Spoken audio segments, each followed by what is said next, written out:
नमस्कार, मैं धर्मवीर शाक्य। आप देख रहे टीवी 563 न्यूज। आज आपको रूबरू कराते हैं जातिवाद ही गृह युद्ध का कारण बनेगा। आइए जानते हैं इतिहास की कुछ एडियोलॉजी।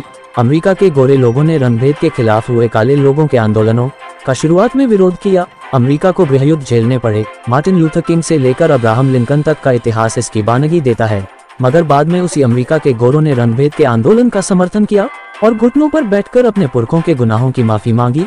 अमेरिका बदल गया। आज अमेरिका डाइवर्सिटी इंडेक्स बनाता है।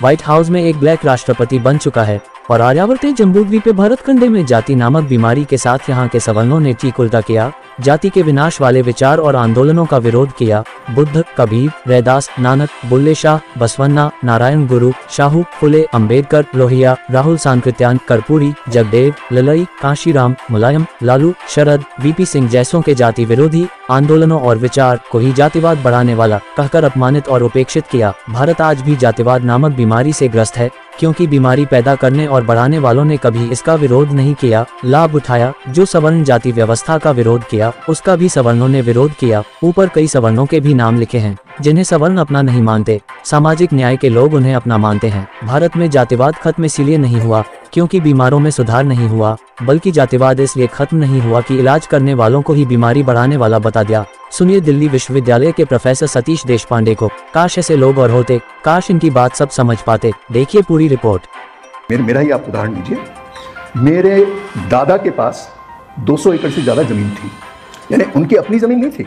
जाति के कारण वो पेशवाई जो हुकूमत थी उसके तहत उनको पेशवाओं के लिए टैक्स इकट्ठा करने के लिए ये हक दिया गया था इस जमीन पर। तो जाति के कारण उनके पास जमीन थी। उस जमीन में से कुछ, मेरे दादाजी कुछ ज़्यादा होशियार नहीं थे, तो नए कानून जब आए आज़ादी के बाद तो बहुत सारी ज़मीन उसमें से चली गई।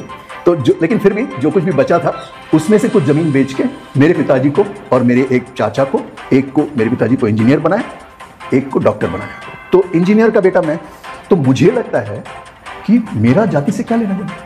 मैं तो मेरिट का पुतला हूँ, लेकिन मैं मेरिट कैसे पा सका? महंगे स्कूल और अच्छे कॉलेज में मैं कैसे जा पाया? क्योंकि मेरे पिताजी इंजीनियर थे।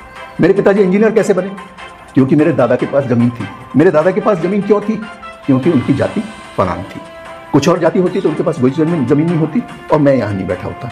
लेकिन मेरी पीढ़ी तक आते आते ये जो मेरिट की भाषा है ये इतनी सुदृढ़ हो गई और लोग वाकई, ये मुझ जैसे लोग वाकई ये मानने लगे कि ये वो कुछ जो कुछ भी है वो केवल और केवल मेरिट के कारण, उनका जाति से कुछ लेना देना नहीं है। और दूसरी तरफ आप देखिए कि जिन लोगों को सबसे ज्यादा नुकसान पहुंचा है जाति से, उनको हर बार जाति के परचम के नीचे उनको आंदोलन निकालना पड़ता है कि हमें कुछ दो, क्योंकि वो तो डॉक्टर इंजीनियर नहीं बन पाए, और वो नहीं बन पाए तो फिर उनको स्टेट की मदद चाहिए। थ्रू द मार्केट उनको कुछ नहीं मिलेगा। और आज मेरे बेटे को अगर मुझे पढ़ाना होता कहीं, कोई चंदा वंदा देकर के किसी कॉलेज में, मैं कहीं भी पढ़ा सकता था, क्योंकि मेरे पास उस समय पैसे थे।